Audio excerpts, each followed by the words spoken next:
ஷபீர் 8லிருந்து 12% அதிகபட்சம் தாவேக்காவுக்கான வாய்ப்பு அப்படின்னு திரு ஷியாம் சார் குறிப்பிட்டார். ரொம்ப முக்கியமான செய்தி, பல விவாதங்களில் பேசுகிறாங்க. நகர்ப்பகுதிகளில் மட்டும் தாவேக்கா அதிகமான அளவு வேர் பிடிச்சிருக்கு, செமி அர்பனில் குறையுது. அப்படியே கடந்து நீங்கள் கிராமப்பகுதிகளில் போகும்போது அந்த கட்சிக்கான கட்டமைப்புகள் எல்லாம் அதிகபட்சம் 7000லிருந்து 8000 ஒரு தொகுதிக்கான வாக்குகளாக அவர் கணிக்கிறார். ஏன் அந்த அளவுக்கு அங்கே போய் அவங்களால ரீச் ஆக முடியல தாவேக்கானால?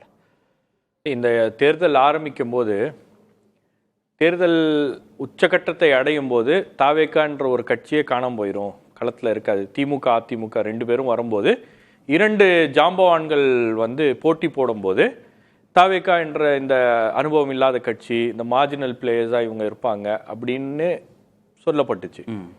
ஆனால் இன்னைக்கு தாவேக்கானால தான் இந்த களம் என்பது யாராலையும் கணிக்க முடியாத ஒரு களமாக மாறி இருக்கிறது. தாவேக்கா இன்னும் ஃபைட் பண்ணுறாங்க, கடுமையான ஃபைட்டை கொடுக்குறாங்க. அதுக்கான இண்டிகேஷன்ஸ் அப்படின்னு நீங்கள் பார்த்தீங்கன்னா,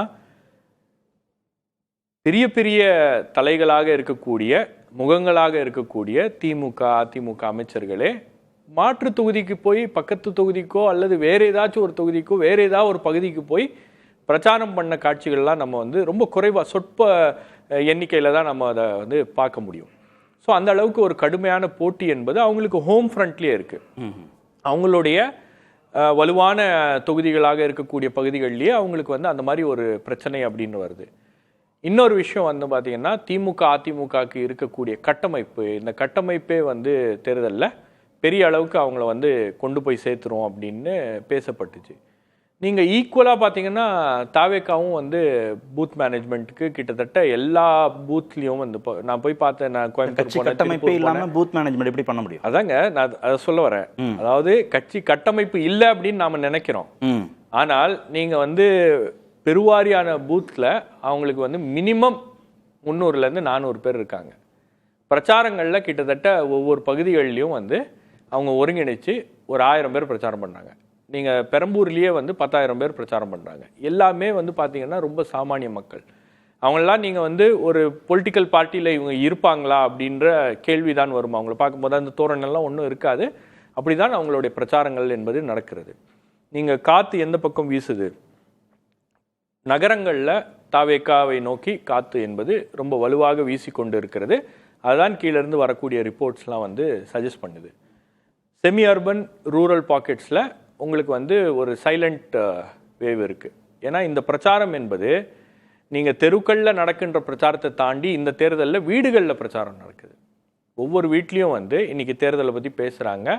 வீட்டில் இருக்கக்கூடிய பசங்க அம்மா அப்பாவை கன்வின்ஸ் பண்ணுறாங்க. அம்மா அப்பா பசங்களை அவங்களுடைய விருப்பமுள்ள கட்சிக்கு ஓட்டு போட வைக்கணும் அப்படின்ற ஒரு கான்வர்சேஷன் நடந்துக்கிட்டே இருக்கிறது. அப்போ இதெல்லாம் எந்த சர்வேலையோ அல்லது எந்த ரிப்போர்ட்ஸ்லையும் கேப்சர் ஆகாத விஷயங்கள். ஒரு வீட்டுக்குள்ளே நடக்கிற விஷயங்கள் உங்களுக்கு யாராச்சும் சமூக வலைதளங்களில் பகிர்ந்தால்தான் உண்டு.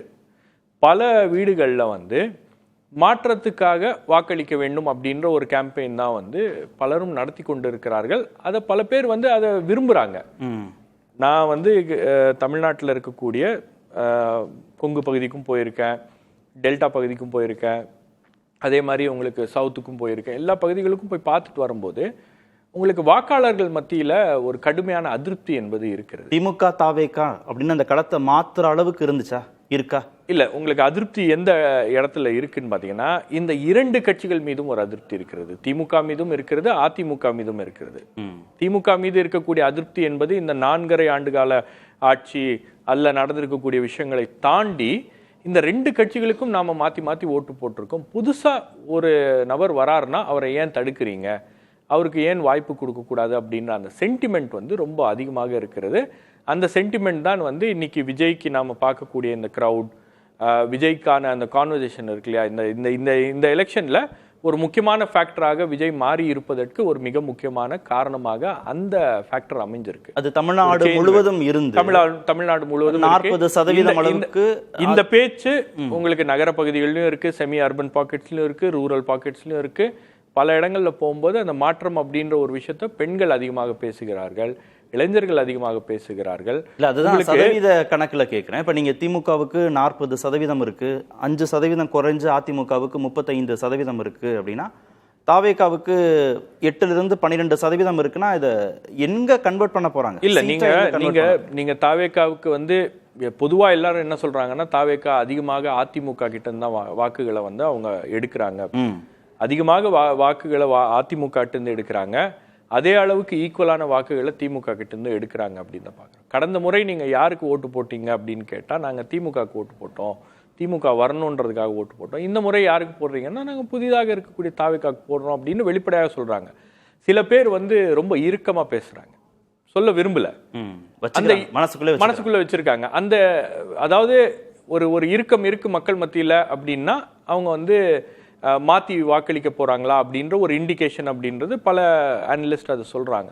அப்போ இந்த மாதிரியான ஒரு களம் தான் வந்து இப்படி இருக்கிறது. அப்போ இந்த இடத்துல வந்து கடந்த சில நாட்களாக நீங்க பாத்தீங்கன்னா திமுகவுடைய அந்த பிரச்சாரம் இருக்கு இல்லையா, அந்த மொமெண்டம் வந்து கொஞ்சம் டவுன் ஆயிருச்சு.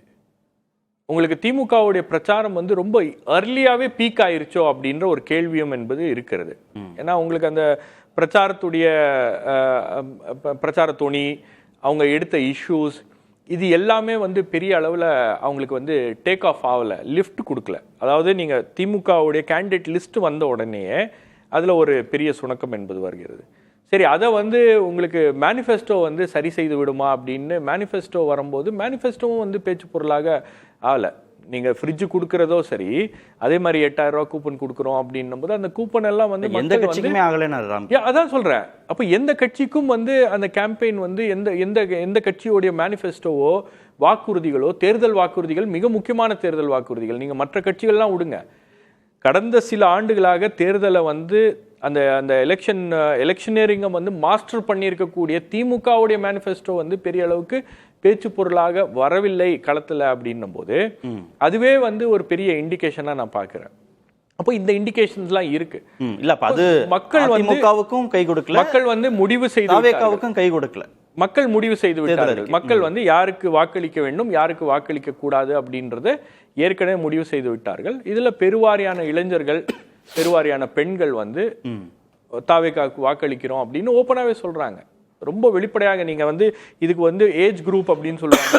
நீங்க வந்து 18ல இருந்து 30 வயதுக்குள்ள இருக்கக்கூடியவங்க தான் வந்து தாவேகான்றாங்க அப்படின்லாம் இல்ல. உங்களுக்கு 50 வயது தாண்டிய கடந்த பெண்களும் சொல்றாங்க, ஆண்களும் சொல்றாங்க. ஒரு புதிதாக ஒரு மாற்றம் வருது அப்படின்னும் போது அதை நாம வந்து ஏன் ட்ரை பண்ணக்கூடாது, அதற்கு ஏன் வாய்ப்பளிக்க கூடாது அப்படின்ற எண்ணம் அப்படின்றது மக்கள் மத்தியில மேலோங்கி இருக்கிறது. இது நான் களத்துல பார்த்த விஷயங்கள். ஓகே.